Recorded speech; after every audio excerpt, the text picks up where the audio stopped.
കിഡില മസാലയില് നെയ്ച്ചാള പൊരിച്ചെടുക്കുക, ഇഞ്ചി വെളുത്തുള്ളി പേസ്റ്റ്, പച്ചമുളക് ചതച്ചത് ഇട്ട് കൊടുക്കുക, മുളക് പൊടി, കുരുമുളക് പൊടി, കറി മസാലപ്പൊടി, മഞ്ഞൾപ്പൊടി, 2 ജീരകം കൂടെ പൊടിച്ചതൊരു നുള്ള്, ഉപ്പ്, സൊറുക്ക ഇതെല്ലാം കൂടെ ഇട്ടുങ്ങാൻ നന്നായിട്ടൊന്ന് മിക്സ് ചെയ്തെടുക്കുക.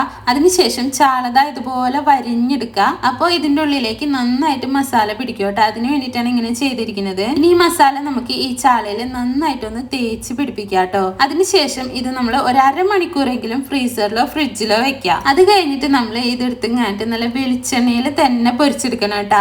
അപ്പോൾ വെളിച്ചെണ്ണ ഒഴിച്ചു കൊടുത്തതിന് ശേഷം ആദ്യം നമ്മൾ കുറച്ച് വലിയ ജീരകമില്ലേ അത് ഇതുപോലെ ഒന്ന് ഇട്ട് കൊടുക്കുക. അതിൻ്റെ മുകളിലായിട്ട് ഓരോ മീൻ ഇട്ടുങ്ങായിട്ട് 2 സൈഡും മൊരിയിച്ചെടുക്കുക. എനിക്ക് ഒട്ടും ഇഷ്ടമില്ലാത്തൊരു സാധനമായിരുന്നു ഈ ചാള എന്ന് പറയുന്നത്, പ്രത്യേകിച്ച് ഈ ഒമാൻ ചാള. ഞാൻ കഴിച്ചിരുന്നത് മറ്റേ കുഞ്ഞിച്ചാളയില്ലേ അത് പൊരിച്ചത് അല്ലെങ്കിൽ മുളകിട്ടതൊക്കെ കഴിക്കുമായിരുന്നു കേട്ടോ.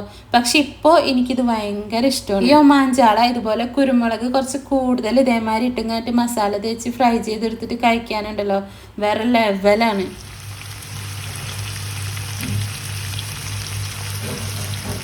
അത് മാത്രല്ല നല്ല നെയ്യുള്ള ചാളയാണ്.